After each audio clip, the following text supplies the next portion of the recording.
2 जनवरी से? 3 जनवरी sir. Third से sir. 3 जनवरी से शुरू हुआ। ओके, पहला एग्जाम किसका है आपका?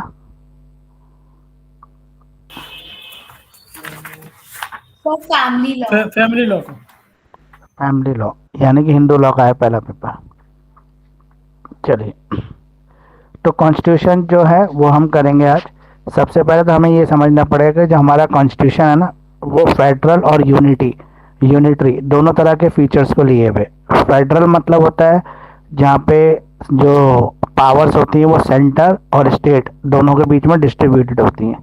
और यूनिटरी फॉर्म वो होती है जहाँ पे सबसे ज़्यादा पावरफुल जो है एक सरकार होती है, यानी कि जैसे इंडिया में सेंट्रल गवर्नमेंट सबसे ज़्यादा पावरफुल गवर्नमेंट है। तो पहला क्वेश्चन जो हम डिस्कस करेंगे, जो मैंने आपको वीडियो में भी इम्पोर्टेंट क्वेश्चन दिया है कि हमारे कॉन्स्टिट्यूशन के साइलेंट फीचर्स क्या क्या है, मतलब हमारा जो कॉन्स्टिट्यूशन है उसके फीचर्स क्या क्या है। तो सबसे पहली बात हम देखें, जो हमारा कॉन्स्टिट्यूशन है वो हमने वर्ल्ड के अलग अलग कॉन्स्टिट्यूशन को स्टडी कर कर फिर उन सब कॉन्स्टिट्यूशन में हमें जो जो अच्छा लगा, जो स्पेशल फीचर्स लगे, उनको सबने अपने कॉन्स्टिट्यूशन में अडॉप्ट कर लिया। तो इसलिए हमारे कॉन्स्टिट्यूशन के अंदर वर्ल्ड के हर कॉन्स्टिट्यूशन का कुछ ना कुछ रिफ्लेक्शन है।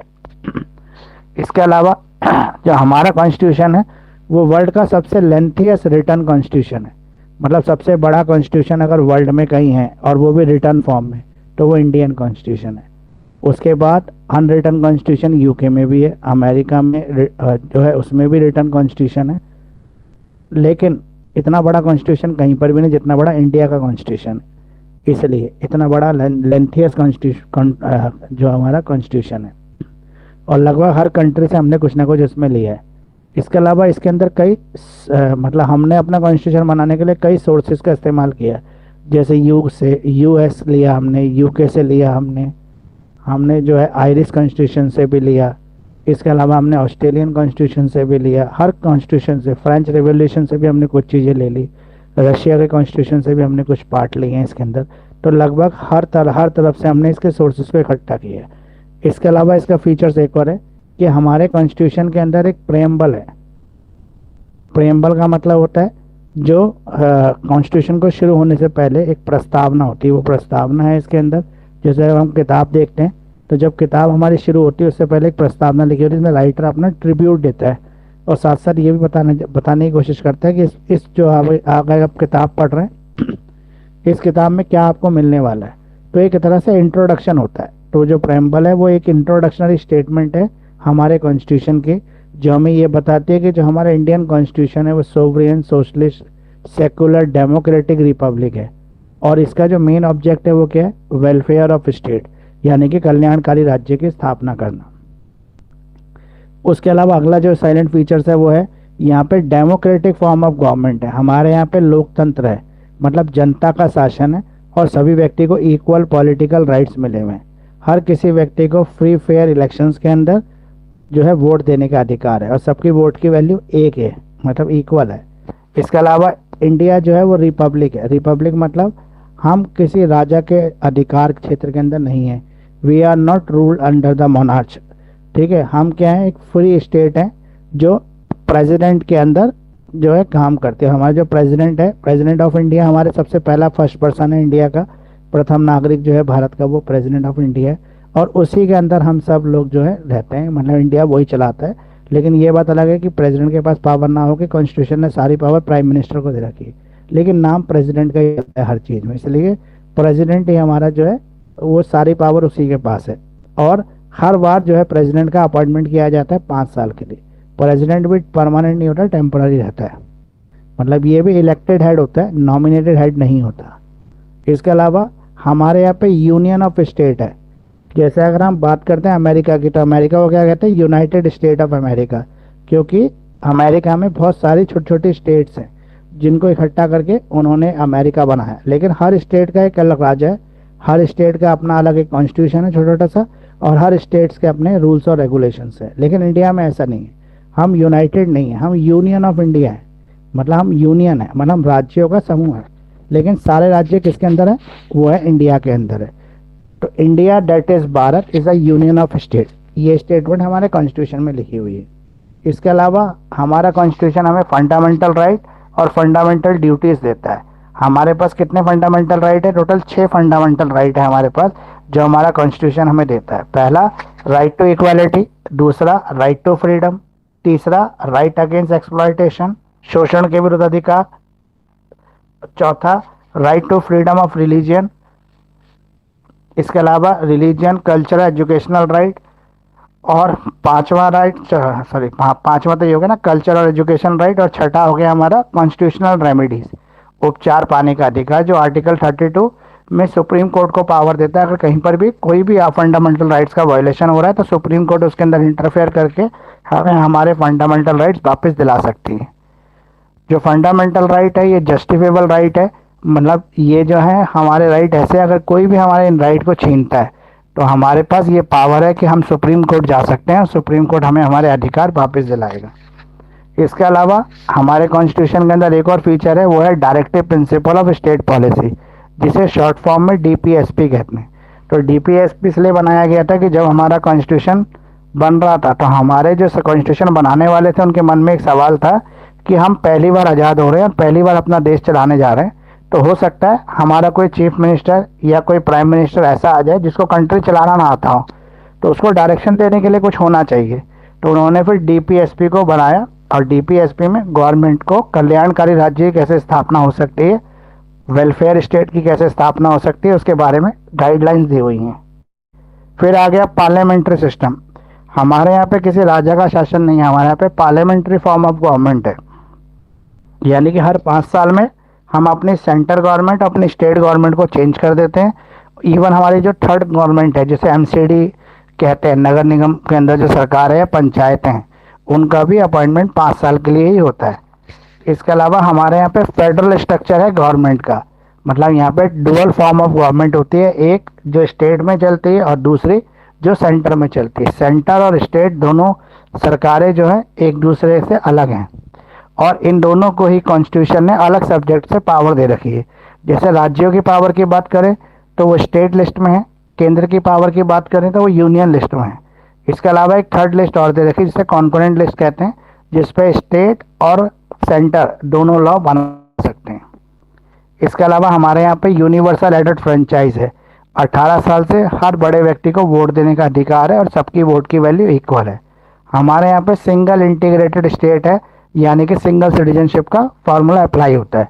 जैसे अमेरिका है, अमेरिका में अलग अलग स्टेट की नागरिकता लेना जरूरी है और अमेरिका की नागरिकता लेना भी जरूरी है, लेकिन हमारे यहाँ पे केवल एक सिटीजनशिप है, वो है इंडियन सिटीजनशिप। ऐसा नहीं है कि हमें दिल्ली की अलग सिटीजनशिप लेनी पड़ेगी, बिहार की अलग लेनी पड़ेगी, बंगाल की अलग लेनी पड़ेगी, उत्तर प्रदेश की अलग, ऐसा नहीं। हमारे यहाँ पे एक ही सिटीजनशिप है, वो है सिंगल इंटीग्रेटेड, वो है इंडियन सिटीजनशिप। इसके अलावा हमारे पास जुडिशियल सिस्टम भी सिंगल इंटीग्रेटेड है, वहाँ पर भी पूरे देश के अंदर केवल एक सबसे बड़ी कोर्ट है, वो है सुप्रीम कोर्ट ऑफ इंडिया जो दिल्ली में है। इसके अलावा हर स्टेट की अपनी एक हाई कोर्ट होती है और हर एक स्टेट के अंदर जो है डिस्ट्रिक्ट कोर्ट्स होती हैं। ये सारी जो है एक दूसरे के अंदर काम कर, सुप्रीम कोर्ट सारी हाई कोर्ट्स जितनी भी ऑल ओवर इंडिया की उनको सुपरवाइज करने का काम करता है, और सारी हाई कोर्ट अपनी स्टेट की डिस्ट्रिक्ट कोर्ट्स का सुपरविजन का काम करती है। इसके अलावा हमारी जुडिशरी जो है वो इंडिपेंडेंट है, मतलब वो किसी के प्रति जवाबदेही नहीं। अगर प्रधानमंत्री भी गलती करेगा तो जुडिशरी प्रधानमंत्री को भी कोर्ट में पेश होने की इजाज़त दे सकती है। केवल गवर्नर और राष्ट्रपति जो होते हैं उनको कोर्ट नहीं ऑर्डर दे सकती, उसको ऑर्डर देने के लिए पहले उनके ऊपर महाभियोग लगाएंगे, इम्पीचमेंट लगाएंगे, फिर उनको उनके पद से हटाकर फिर कोर्ट उनको बुला सकती है। इसके अलावा हमारे कॉन्स्टिट्यूशन का हम अमेंडमेंट भी कर सकते हैं। यहाँ पे अमेंडमेंट का भी प्रोविज़न है, जो आर्टिकल 368 के अंदर बोला हुआ है कि अगर कहीं पर भी सरकार को ऐसे लगता है कि कुछ कानूनों में बदलाव की ज़रूरत है, किसी लॉ को या आर्टिकल को चेंज करना ज़रूरी है, समय के हिसाब से चीज़ें बदल रही हैं, तो वहाँ पर वो अमेंडमेंट कर सकते हैं। इसके अलावा हमारे यहाँ पे जो कोर्ट्स हैं उनको जुडिशियल रिव्यू करने का अधिकार है। कोई भी नया कानून जिसको पार्लियामेंट पास करती है उसको जुडिशरी जो है वो रिव्यू कर सकती है। अगर जुडिशरी को ऐसा लगता है कि ये गलत है, ये किसी एक माइनॉरिटी के अधिकारों को छीनने वाला कानून है या किसी के विरुद्ध है, तो उसको लॉ को वो ख़त्म करवा सकती है। जुडिशरी के पास इतनी पावर है। इसके अलावा हमारे कॉन्स्टिट्यूशन का एक बेसिक स्ट्रक्चर डॉक्ट्रिन है, जहाँ पे ये बोला गया कि आप संविधान की आधारभूत जो संरचना है उसको नहीं बदल सकते, बाकी किसी को भी चेंज कर सकते हैं अमेंडमेंट के थ्रू। आधारभूत संरचना मतलब बेसिक स्ट्रक्चर डॉक्ट्रिन, जिसका मतलब ये है कि हमारा जो कॉन्स्टिट्यूशन फेडरल है वो फेडरल ही रहेगा, हमारे पास वोट देने का अधिकार है तो वोट देने का अधिकार ही रहेगा। ऐसा नहीं होगा कि कोई ऐसा सरकार आ जाए जो कॉन्स्टिट्यूशन को अमेंड करके उसको एकात्मक शासन यूनिटरी फॉर्म ऑफ गवर्नमेंट बना दे और वोट देने का सिस्टम ही खत्म कर दे, तो ऐसा नहीं हो सकता। सेकुलरिज्म, हम सेकुलर कंट्री हैं, हम किसी धर्म में विश्वास नहीं करते, हम धर्मनिरपेक्ष कंट्री हैं और सब धर्मों को हम बराबर की रिस्पेक्ट देते हैं। इसके अलावा हमारे यहाँ पे कुछ इंडिपेंडेंट बॉडीज भी हैं जो किसी सरकार के अंदर नहीं होती, जैसे इलेक्शन कमीशन ऑफ इंडिया, इसका कंट्रोल किसी सरकार के पास नहीं है, चाहे वो सेंट्रल गवर्नमेंट हो चाहे वो स्टेट गवर्नमेंट हो, ये एक इंडिपेंडेंट बॉडी है। लेकिन इसके जो हेड होते हैं इलेक्शन कमिश्नर, उसकी अपॉइंटमेंट जरूर सेंट्रल गवर्नमेंट राष्ट्रपति के साथ मिलकर और लीडर ऑफ अपोजिशन के साथ मिलकर डिसाइड करती है। इसके अलावा कैग CAG जो होता है वो भी एक इंडिपेंडेंट बॉडी है। इसके अलावा फाइनेंस कमीशन वो भी एक इंडिपेंडेंट बॉडी है जो किसी के अंदर नहीं आती है। हमारे यहाँ पे एक इमरजेंसी प्रोविजन भी दे रखा है कॉन्स्टिट्यूशन ऑफ इंडिया के अंदर कि अगर कोई भी इमरजेंसी आती है देश के अंदर तो उस इमरजेंसी के अंदर हम सरकार जो है अलग अलग स्टेट की वो ख़त्म हो जाती है और एक पावर सारी की सारी प्रेसिडेंट के पास आ जाती है और प्रेसिडेंट उस समय डिसीजन ले सकता है। ये वॉर की कंडीशन में हो सकता है या कोई इंटरनल एक्सटर्नल इमरजेंसी या इकोनॉमिकल फाइनेंशियल इमरजेंसी में भी ऐसा हो सकता है। हमारे यहाँ पे जो सरकार है वो 3 टायर सिस्टम से चलती है, जहाँ पे एक सरकार सेंट्रल गवर्नमेंट, दूसरी सरकार स्टेट गवर्नमेंट और तीसरी सरकार लोकल गवर्नमेंट। लोकल गवर्नमेंट मतलब जो MCD पंचायत ये सब। तो ये हमारे फीचर्स हो गए, इसमें बहुत सारे मैंने आपको फीचर्स बता दिए, जितने आपको याद रहे उतने आप एग्जाम में लिख सकते हो। एक क्वेश्चन और एग्जाम में पूछा जाता है कॉन्स्टिट्यूशन के बारे में ही कि हमारा जो कॉन्स्टिट्यूशन है वो फेडरल होने के साथ साथ यूनिटरी भी है, मतलब फेडरल कॉन्स्टिट्यूशन कहते हैं इंडिया को, लेकिन इसके जो फीचर्स हैं वो यूनिटरी की तरह है। ये दिखता यूनिटरी की तरह है लेकिन कहते फेडरल है। तो फेडरल कॉन्स्टिट्यूशन वो होता है जहाँ पे पावर जो होती है स्टेट गवर्नमेंट और सेंट्रल गवर्नमेंट के बीच में बटी होती है। वहाँ पे सेंट्रल गवर्नमेंट स्टेट गवर्नमेंट के काम में इंटरफेयर नहीं करती और स्टेट गवर्नमेंट सेंट्रल गवर्नमेंट के काम में कोई इंटरफेरेंस नहीं करती, ना ही कर सकती है। लेकिन हमारे इंडिया में ऐसा नहीं है, हमारा फेडरल थोड़ा सा अलग है। हमारे यहाँ पर भी सेंट्रल गवर्नमेंट का पावर अलग है, स्टेट गवर्नमेंट का पावर अलग है, लेकिन अगर चाहे सेंट्रल गवर्नमेंट तो किसी भी स्टेट गवर्नमेंट के अंदर इंटरफेयर कर सकती है, वो थोड़ा सा अलग है। यानी कि हमारा फेडरल होते हुए भी यूनिटरी फीचर्स को इंक्लूड किए हुआ है।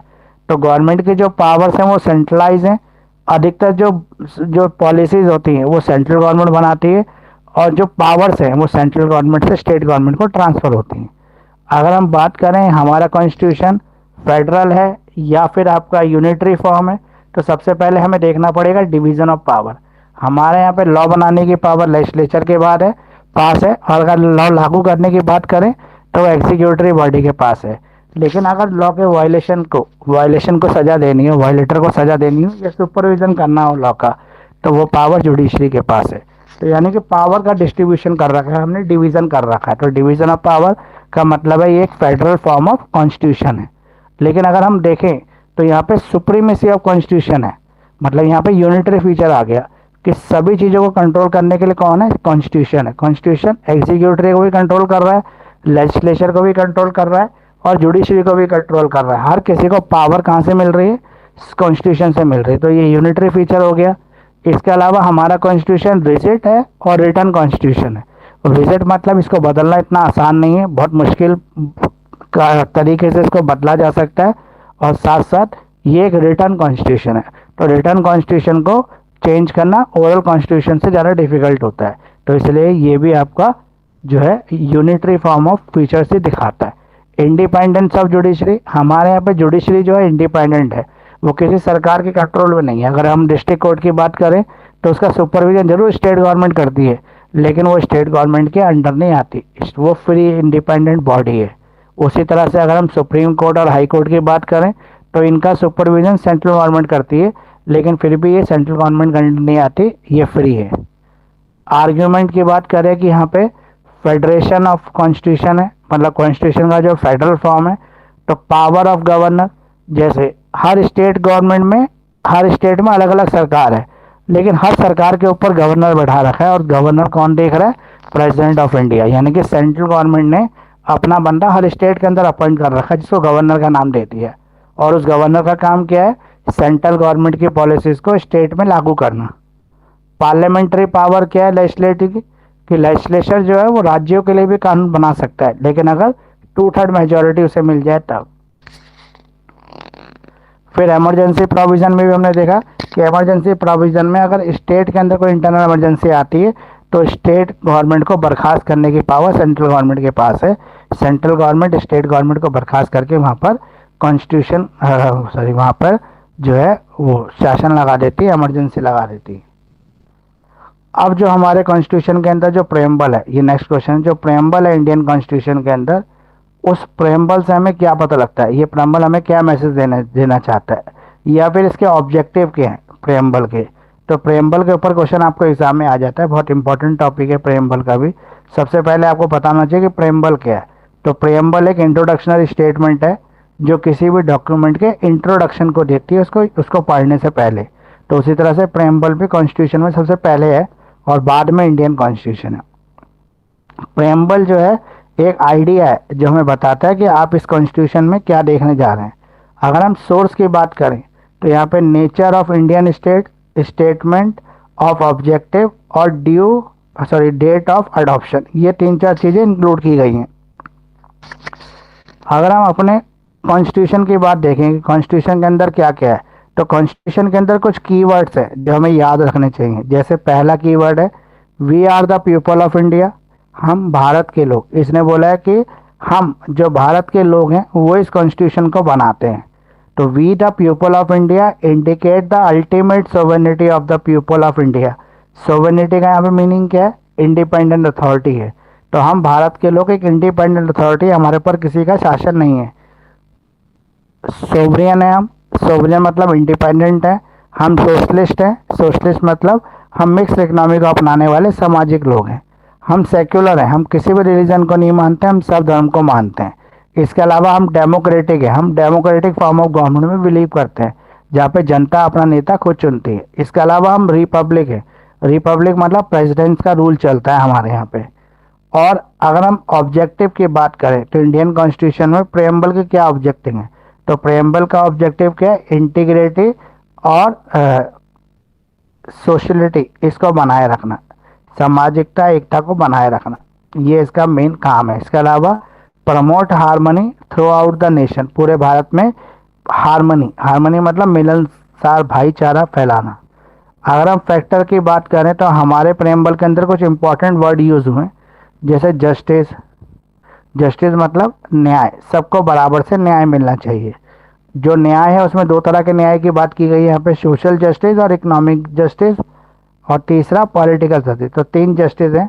सोशल मतलब जिसमें सारा समाज इकट्ठा हो जाता है बिना किसी डिस्क्रिमिनेशन के। इकोनॉमिक जस्टिस जहाँ पे वेल्थ, इनकम, ये सबके सोर्सेज जो है वो डिस्ट्रीब्यूट हो जाते हैं इक्वली।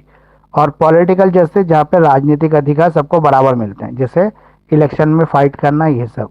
इसके अलावा हम इक्वालिटी की बात करेंगे। इक्वालिटी हमारे कॉन्स्टिट्यूशन का फीचर्स है कि हम सब इक्वल हैं, उसमें कोई डिस्क्रिमिनेशन नहीं होगा। लिबर्टी, हम लिबरल हैं, हम फ्री है, हमारे पास कंप्लीट फ्रीडम है। फिर फर्टेनिटी, हम फर्टेनिटी के साथ काम कर रहे हैं। Feeling of the brotherhood and emotional attachment with the country and the people. अब इम्पोर्टेंस क्या है इस ऑब्जेक्टिव्स की, तो इसकी इम्पोर्टेंस क्या है, ये हमें लाइफ प्रोवाइड करता है।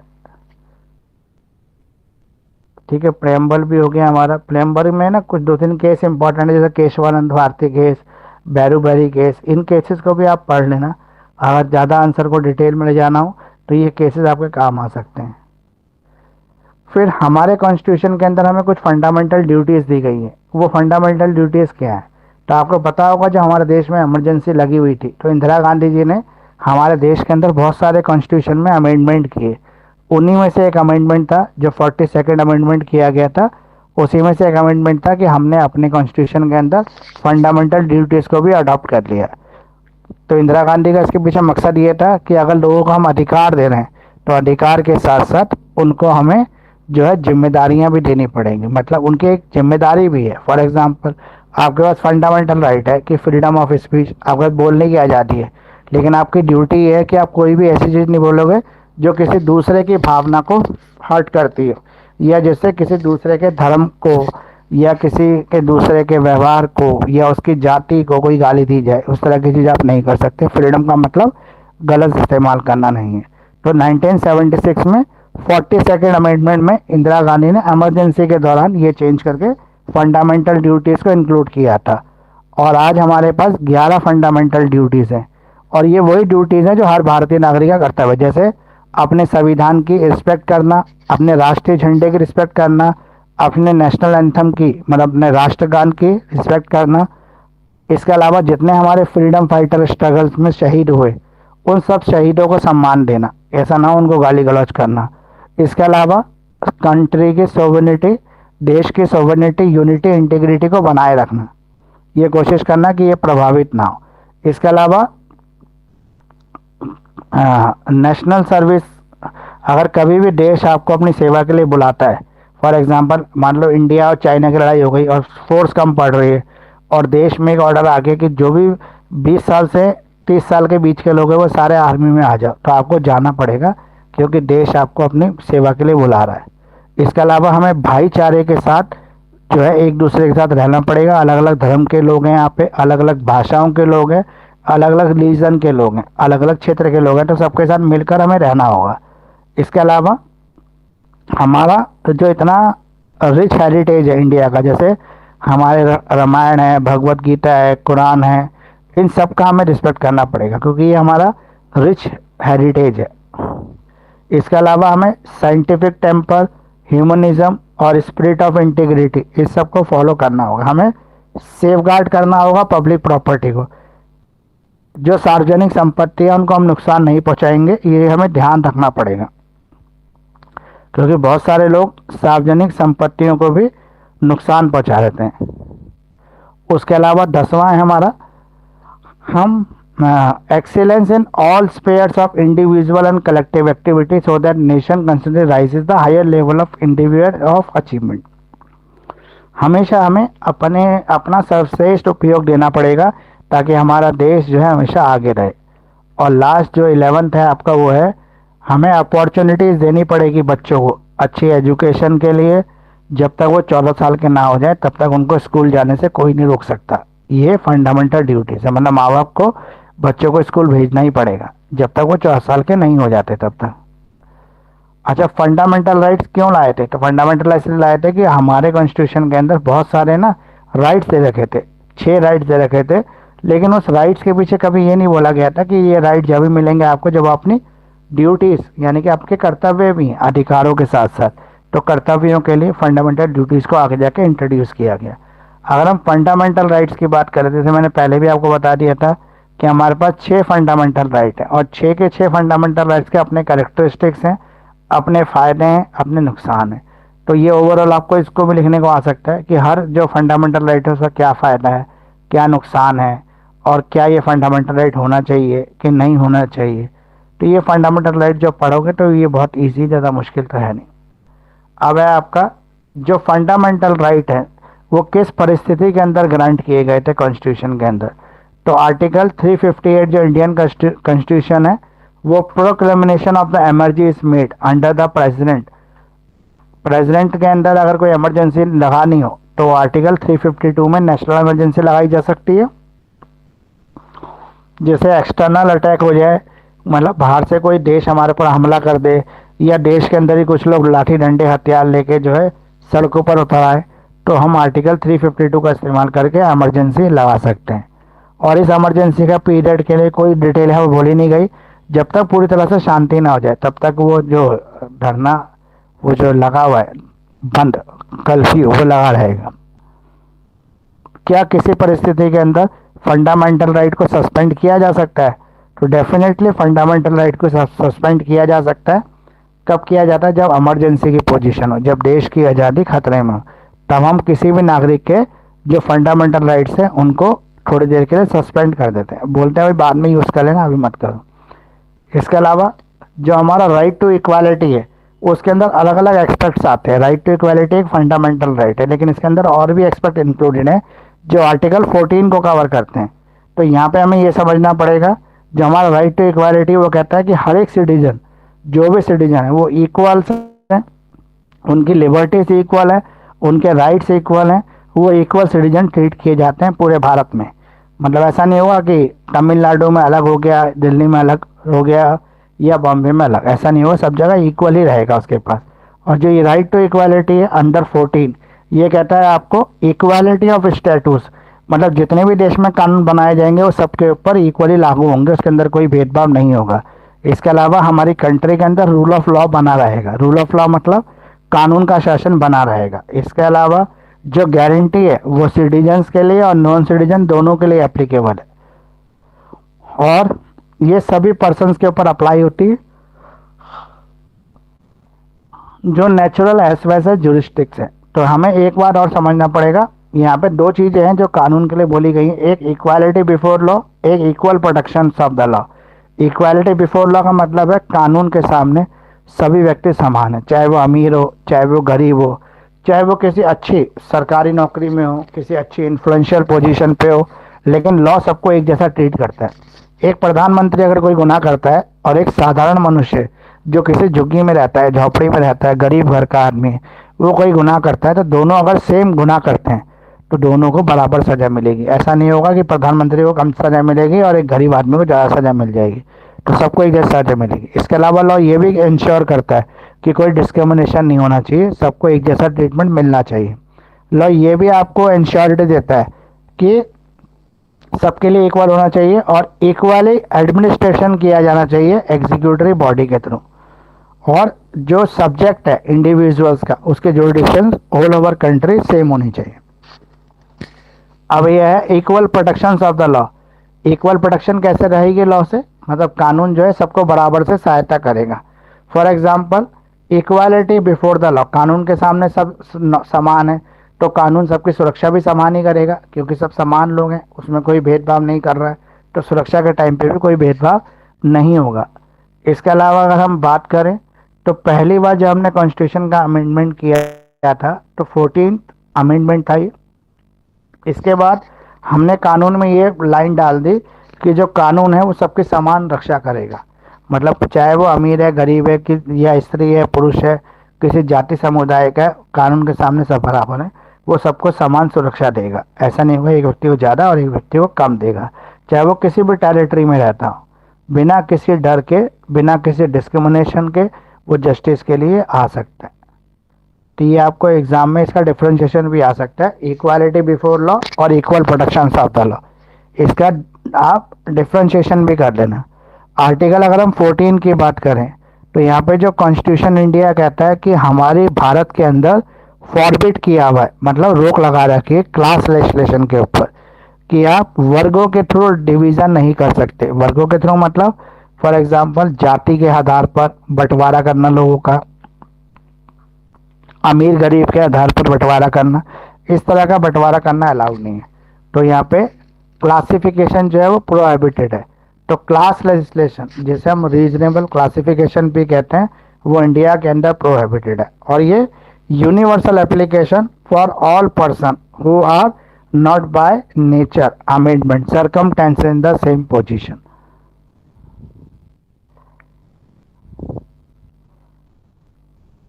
फिर है आपका अगला फंडामेंटल राइट्स है आपका राइट टू फ्रीडम, जो आर्टिकल 19 से लेकर आर्टिकल 22 तक कवर होता है।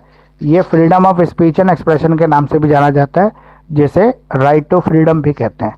यहाँ पे बोला है कि किसी भी व्यक्ति को अगर उसकी प्रॉपर ग्रोथ होनी है तो उसको फ्री रखा जाए, केवल कुछ कंडीशन के अंदर ही आप उसके ऊपर रीजनेबल रिस्ट्रिक्शन लगा सकते हैं, मतलब उचित प्रतिबंध लगा सकते हैं।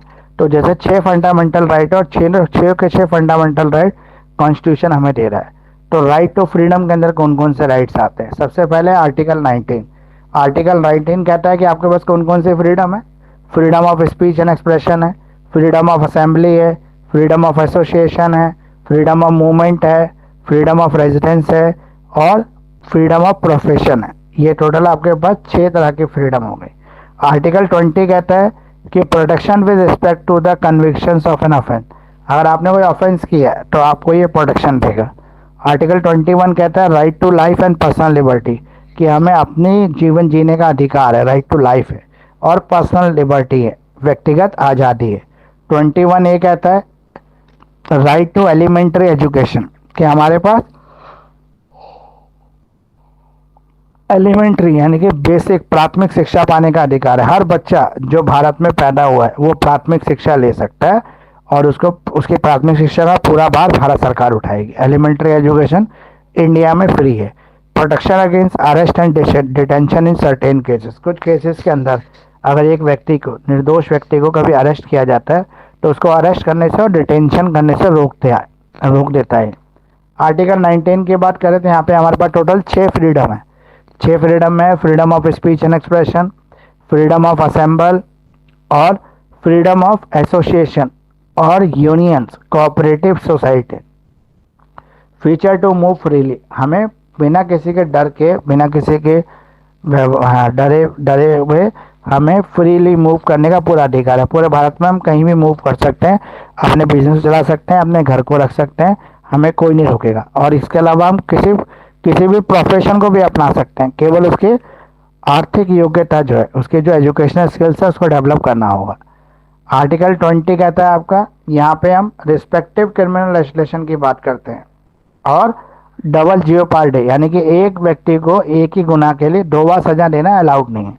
अगर ऐसा होता है तो उसकी एक सजा पहली सजा को ख़त्म कर देगी। Prohibition against the self incrimination, मतलब जहाँ पर आपने सेल्फ इंक्रिमिनेशन का डर हो तो वहाँ पे आप इसको प्रोहिबिट कर सकते हैं।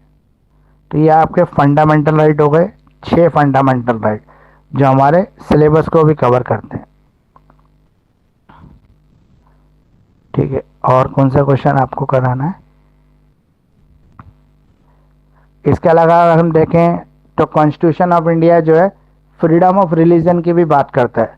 फ्रीडम ऑफ रिलीजन का मतलब भारत में रहना, हर भारत में रहने वाला हर व्यक्ति अपने हिसाब से अपने संप्रदाय, अपने जो ये था जाति नहीं, संप्रदाय या हिंदू धर्म और मुस्लिम धर्म, इसको अपना सकता है।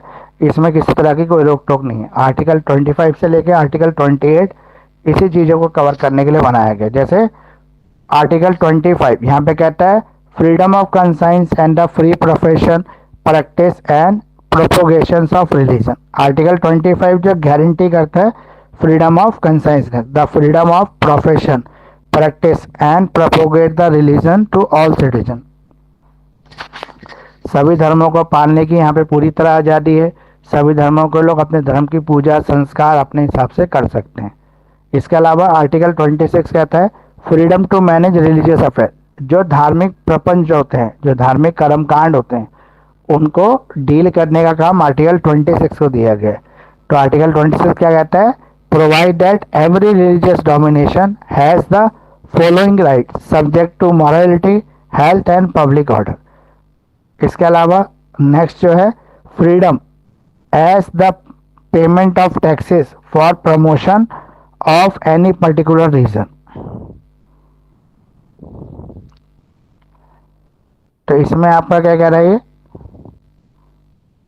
इसमें कह रहा है कि अगर आप किसी भी रिलीजियस को फॉलो करते हैं तो आप उसके मतलब उसके इंस्ट्रक्शन को फॉलो कर सकते हैं। आप उसके इंस्टीट्यूशन में जा सकते हैं, यानी कि मंदिर में जा सकते हैं, मुस्लिम है तो मस्जिद में जा सकते हैं, क्रिश्चियन है तो चर्च में जा सकते हैं। यहाँ पे आपको किसी तरह का कोई डिस्क्रिमिनेशन नहीं मिलेगा और जो जितनी भी चीज़ें हैं उसको इक्वली हैंडल किया जाएगा। ठीक है, अब एक और फंडामेंटल राइट है आपका राइट टू लाइफ, जीवन जीने का अधिकार। सबसे इम्पोर्टेंट फंडामेंटल राइट है जो आर्टिकल 21 के अंदर कवर होता है, वो है जीवन जीने का अधिकार। तो हर व्यक्ति को जीवन जीने का अधिकार है। इसी तरह से हर व्यक्ति को ये भी अधिकार है कि उसके जीवन को कोई दूसरा व्यक्ति डायरेक्टली इनडायरेक्टली प्रभावित ना करे। ठीक है, जो भी व्यक्ति 21 साल से ऊपर के हैं वो इसमें आ सकते हैं, मतलब इसमें अंदर कवर हो जाते हैं।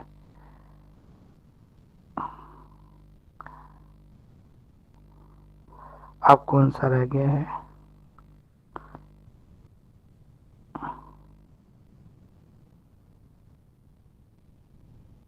अब है हमारा एक और है जो आर्टिकल 32। आर्टिकल 32 हमारा क्या कहता है?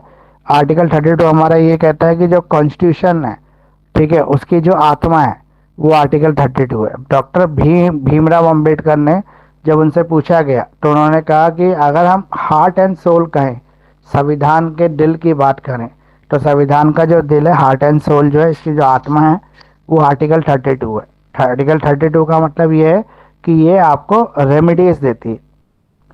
फॉर एग्जांपल, मान लो किसी राइट्स का आपका वायलेशन हो रहा है और उस राइट को वायलेशन करने वाला आपका जानकार, आपका पड़ोसी या आपका चीफ मिनिस्टर, मुख्यमंत्री है, जो जानबूझकर आपके राइट्स का वायलेशन कर रहा है, तो तुरंत आप यहाँ पे सुप्रीम कोर्ट में जाके एक पिटीशन लगा देंगे आर्टिकल 32 के अंदर कि भाई मुझे कॉन्स्टिट्यूशन ने राइट दिया हुआ है, वो है कॉन्स्टिट्यूशनल रेमेडीज़ का, तो आप मेरे स्टेट को जो भी आपके अधिकार को छीन रहा है या उस व्यक्ति को या उसको जिसमें आपने, सॉरी, या फिर आप क्या करोगे कि जो भी रिटर्न एप्लीकेशन होगी वो फाइल करोगे सुप्रीम कोर्ट के अंदर, एक पिटीशन लगाओगे, तो सुप्रीम कोर्ट आपके ऊपर सुनवाई करेगा।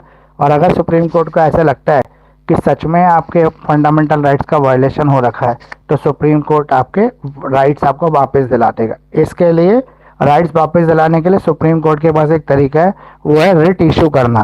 तो सुप्रीम कोर्ट एक रिट इशू करेगा। अब ये रिट भी अलग अलग तरीके की होती है जिसको हम समझ लेंगे। तो रिट की जो पावर है वो आर्टिकल जो कौन सा है, आर्टिकल 32 के अंदर कवर होती है। अब जो रिट है, तो रिट में 5 तरह की रिट है हमारे पास। पहला, रिट ऑफ हैबियस कॉर्पस।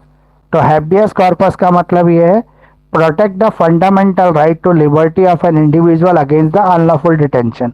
अगर एक भारतीय नागरिक को अनलॉफुली डिटेन किया जा रहा है, गैर कानूनी तरीके से उसको रोक के रखा जा रहा है, तो वो व्यक्ति कोर्ट जा सकता है और कोर्ट उस बुला के अधिकारी को पूछ सकती है कि आपने किस कानूनी अधिकार से इसको डिटेन किया हुआ है। इसके अलावा रिट ऑफ सर्टियोररी। तो रिट ऑफ सर्टियोररी में हायर कोर्ट लोअर कोर्ट को डायरेक्शन दे सकती है, जहां पर लोअर कोर्ट किसी जजमेंट के अंदर तथ्य की गलती कर रही है, मतलब फैक्ट को करेक्टली मिस करेक्टली रीड कर रही है, तो वहाँ पे रिट ऑफ सर्टियोररी इशू करके हायर कोर्ट लोअर कोर्ट से मैटर अपने पास बुलवा सकता है और उस पर्टिकुलर करेक्शंस के बाद मैटर वापस लोअर कोर्ट में चला जाएगा। फिर है प्रोहिबिशन। प्रोहिबिशन मतलब प्रोहिबिट करना, रोक देना। तो यहाँ पे हायर कोर्ट जो है लोअर कोर्ट को इनएक्टिविटी ऑफ द जुरिडिक्शन, वो कहता है कि तुम इसको नहीं सुनोगे, वो तुम्हारे अधिकार क्षेत्र से बाहर, ऐसा कहता है हाई कोर्ट लोअर कोर्ट को। तो it happen only in the case of the high court. ये हाई कोर्ट के केस में ही पॉसिबल है। If the decision that case falls outside the jurisdictions of the lower court. अब है mandamus. तो मैंडामस जो है रिट है, रिट को इश्यू करके सबऑर्डिनेट कोर्ट और officer of the government, corporations और other institution commanding the performance of certain act and duty. Unlike the habeas corpus mandamus issue against the private individual. तो mandamus जो है वो भी प्राइवेट इंडिविजुअल के against issue की जा सकती है। तो mandamus can be use to order the completions of a task और in other cases it may require to activity to be seized. तो अगर वहाँ पर कोर्ट को ये लगता है कि कोई भी गलत एक्टिविटी कर रहा है तो उसकी एक्टिविटी को सीज किया जा सकता है। फिर है रिट ऑफ क्यो वारंटो। तो क्यो वारंटो क्यों इश्यू करती है? Person who claim usurp a public office, कि कोई व्यक्ति गलत तरीके से किसी पब्लिक ऑफिस को हथिया ले या किसी पब्लिक ऑफिस के अंदर हाई पोस्ट पे बैठ जाए और उसके पास योग्यता ना हो, तो कोर्ट उसको बुला के पूछ सकती है कि आप उस पद पर किस योग्यता से बैठे हुए। फॉर एग्जाम्पल, जैसे प्रधानमंत्री को भारत में इलेक्ट्रल पॉलिटिक्स से जीत के आना है और साथ साथ वो मेजॉरिटी ऑफ पार्टी का लीडर भी हो। जैसे मोदी जी, इस समय मेजॉरिटी ऑफ पार्टी एनडीए की है, नेशनल डेमोक्रेटिक अलायंस की सरकार है और उसमें सबसे बड़ी पार्टी बीजेपी है। अब है directive principle of state policy. ये जो directive principle of state policy है, इसका मतलब क्या है? तो डीपीएसपी ऐसे रूल्स हैं जो राज्य को बताते हैं कि वो वेलफेयर स्टेट के रूप में कैसे काम कर सकती है। डायरेक्टिव प्रिंसिपल के लिए यहाँ इसको 2-3 कैटेगरी में बांटा गया है। जैसे सबसे पहले सोशलिस्ट, दूसरा जो गांधी जी की आइडियोलॉजी से जुड़े हुए गांधीयन प्रिंसिपल, और तीसरा लिबरल इंटेलेक्चुअल। तो ये 3 थ्योरीज हैं जो आपको करनी है। पहला सोशलिस्ट प्रिंसिपल, जो डीपीएसपी के सोशलिस्ट प्रिंसिपल है वो सोशल वेलफेयर से निकला है, जहाँ पे स्टेट यूनियन की तरफ सोशल वेलफेयर के लिए डिसाइड करता है या डायरेक्शन लेता है। तो पहला आर्टिकल 38 में आता है, यहाँ पे हम प्रमोट करेंगे पीपल्स की वेलफेयर के लिए, उनके सिक्योर करेंगे उनके राइट्स को, उनको जस्टिस दिलवा देंगे। आर्टिकल 39 जो है हमारा, वो सिक्योर करता है सिटीजन्स के राइट्स को, मतलब सिटीजन्स को हम एडिक्वेट मींस प्रोवाइड करेंगे ताकि उनकी आजीविका के सोर्स उनको मिल सके। इसके अलावा हम इक्वली डिस्ट्रीब्यूट करने की कोशिश करेंगे जो भी मटेरियल रिसोर्सेज हैं कमोडिटी के उनको। इसके अलावा हम प्रिवेंट करेंगे, कंसंट्रेशन करेंगे wealth of a means of production. इसके अलावा equal pay for equal work का प्रिंसिपल फॉलो किया जाएगा, मतलब समान कार्य के लिए समान वेतन, चाहे वो स्त्री हो या पुरुष हो। फिर preservation of the health and the strength of the worker, एक वर्कर की हेल्थ और उसकी स्ट्रेंथ को प्रिजर्व करने की कोशिश की जाएगी। Opportunities for healthy development of child. इसके अलावा प्रमोट करेंगे इक्वल जस्टिस को और फ्री लीगल एड बुक्स वगैरह को, और right to work, right to education, right to public assistant. ये तीनों जो है आर्टिकल 41 के एलिमेंट इसी में कवर हो जाएंगे। उसके अलावा आर्टिकल 42, आर्टिकल 42 क्या कहता है, make the provisions for just and human condition of the work and maternity relief. इसके अलावा article 43 secure a living veg, ये लिविंग वेज को सिक्योर करता है कि हर व्यक्ति को उतना सोर्स मिलना चाहिए ताकि वो अपनी आजीविका कमा सके, मतलब हर किसी के पास उतना काम धंधा या नौकरी होनी चाहिए कि वो अपने जो आजीविका है उसको कमा सके। तो ये हो गए हमारे प्रिंसिपल। दूसरे प्रिंसिपल जो गांधीयन प्रिंसिपल है, जो गांधी की आइडियोलॉजी पर है, जैसे गांधी जी बोलते थे उस तरह से। तो आर्टिकल 40 कहता है कि एक सरकार को पंचायतों को मजबूत करना चाहिए ताकि लोकल गवर्नमेंट जो है वो भी एक्टिवली पार्टिसिपेट कर सके, क्योंकि मेन जो सरकार है वो ग्राउंड से चलती है, यानी कि लोकल गवर्नमेंट से चलती है। आर्टिकल 43 कहता है हमें लघु और कुटीर उद्योग को बढ़ावा देना चाहिए ताकि बड़े बड़े उद्योगों के ऊपर अनएम्प्लॉयड का प्रेशर कम हो जाए। आर्टिकल 43 बी कहता है हमें प्रमोट करना चाहिए formation autonomous functions of the democratic control. Article 46 कहता है एजुकेशनल और इकोनॉमिक इंटरेस्ट को हमें प्रमोट करना चाहिए एससी के, एसटी के और weaker sections of the society के। आर्टिकल 47 कहता है हमें प्रोहिबिट करना चाहिए कंजम्पशन ऑफ इंटॉक्सिकेटेड ड्रिंक, शराब हो गया या कोई ड्रग्स हो गई, उनको लेने से बचना चाहिए। आर्टिकल 48 कहता है प्रोहिबिट करना चाहिए हमें स्लॉटर हाउस को, कसाई खानों को बंद करना चाहिए जो काव की या काल्फ के कसाई करते हैं, मतलब उसको मारते हैं, या जो दूध देने वाले जानवर है उनका जो कसाई खाना होता है उसको बंद हो जाना चाहिए। इसके अलावा हमारा जो लास्ट है वो है liberal intellectual principle. Liberal policies जो होती हैं वो भी डीपीएसपी का एक पार्ट है जो ये आर्टिकल 44 में कवर होंगे, जहाँ पे सभी सिटीजन को यूनिफॉर्म सिविल कोड के थ्रू डिजाइन किया गया है। आर्टिकल 45 कहता है provide early childhood care education for all childrens until they complete the age of 6 year. जब तक बच्चा 6 साल का ना हो जाए तब तक माँ बाप उसकी पढ़ाई ना छोड़ाएं, उसको प्रॉपर स्कूल जाने का मौका मिलना चाहिए। आर्टिकल 48 ऑर्गेनाइज करें agriculture and animal husbandry on the modern scientific line. हमें नए अत्याधुनिक तरीके से एनिमल हस्बेंड्री और एग्रीकल्चर पे काम करना चाहिए ताकि पैदावार बढ़ सके। उसके अलावा हमें प्रमोट करना चाहिए जो हमारे यहाँ पे आसपास मॉन्यूमेंट है, पुराने किले हैं, उन सब की रक्षा करनी चाहिए। आर्टिकल 50 कहता है हमें सेपरेट जुडिशरी बनानी होगी एग्जीक्यूटिव के साथ साथ in public service of the state. Article 51 क्या कहता है हमें प्रमोट करना पड़ेगा international piece security maintain just and honourable relation between the Nations. ये हमारे डीपीएसपी हो गए पूरे कंप्लीट। डीपीएसपी पे भी एग्जाम में क्वेश्चन आ सकता है, फंडामेंटल राइट पे भी एग्जाम में क्वेश्चन आ सकता है, फंडामेंटल ड्यूटीज़ पे क्वेश्चन आ सकता है, और कुछ फेमस केस हैं जैसे Golaknath case, Kesavananda Bharati case, Minerva mill case. ये 2-4-5 केस भी आप कर लेना ताकि इनको ज़रूरत के हिसाब से आप क्वेश्चन में आंसर में एडजस्ट कर सको। इसके अलावा एक और अधिकार है जो हमें भारतीय कॉन्स्टिट्यूशन देता है, वो है राइट अगेंस्ट एक्सप्लॉयटेशन। अगर कोई भी हमें एक्सप्लॉयट कर रहा है, शोषण के विरुद्ध अधिकार, अगर कोई भी हमारा शोषण कर रहा है तो उसके खिलाफ हम आवाज़ उठा सकते हैं। वो हमें जो भारत का जो कॉन्स्टिट्यूशन है उसका जो आर्टिकल 23 और 24 है वो हमें राइट्स अगेंस्ट एक्सप्लॉयटेशन की पावर देता है। तो आर्टिकल 23 कहता है prohibition in two of trafficking a human being and force labour. जैसे ट्रैफिकिंग करते हैं ह्यूमन बीइंग की, या प्रोहिबिटेड फोर्स लेबर जो ज़बरदस्ती भेजे जाते हैं, तो वहाँ पर क्या करता है ये जो मानव की तस्करी है उसको रोकता है, मानव तस्करी को रोकने का काम करता है। इसके अलावा article 24 prohibition of employment of the children in the factories, हमारे यहाँ पे चाइल्ड प्रोटेक्शन एक्ट है, जिसके अंदर हर वो बच्चा जो 14 साल से कम उम्र का है उसको किसी भी रोजगार में, धंधे के अंदर डेंजरस जो कोई मशीनरी या डेंजरस एनवायरनमेंट है वहाँ पे काम नहीं करा सकते। वहाँ पे काम कराएंगे तो आपको जो है पुलिस अरेस्ट कर लेगी, क्योंकि वायलेशन ऑफ लॉ है। और इसके अलावा चाइल्ड प्रोहिबिशन एक्ट है जो 1986 में आ गया था, फिर 2016 में इसका लास्ट अमेंडमेंट हुआ, नहीं 2017 में लास्ट अमेंडमेंट हुआ, और ये अभी तक भी एप्लीकेबल है। उसके अलावा एजुकेशनल राइट्स भी हमारे भारत के यहाँ पे जो नागरिक हैं, जो माइनॉरिटीज़ हैं, उनको कुछ अधिकार जो है भारत सरकार देती है, एजुकेशनल राइट्स ये भारत सरकार इनको दे रही है। मतलब पढ़ने का अधिकार, जो भी बच्चा पहली से लेकर ये मान लो छठी कक्षा तक पढ़ना कंपलसरी कर दिए।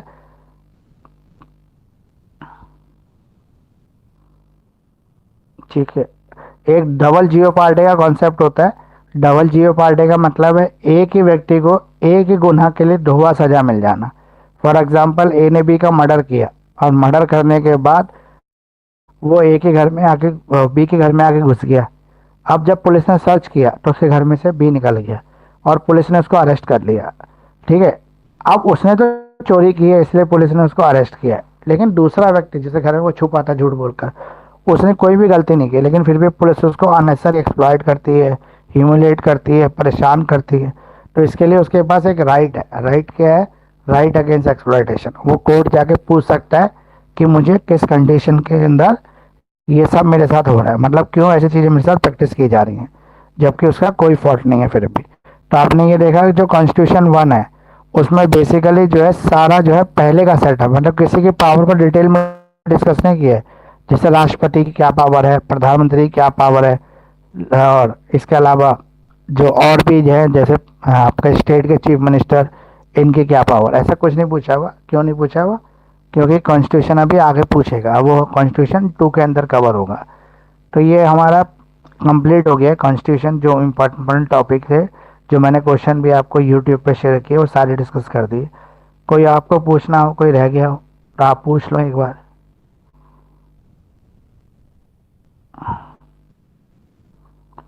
किसी का कोई क्वेश्चन नहीं है तो हम इसको यहाँ पे कंप्लीट कर रहे हैं, बाकी नेक्स्ट क्लास कल करते हैं। सर सेक्शन लिखने जरूरी होते हैं क्या?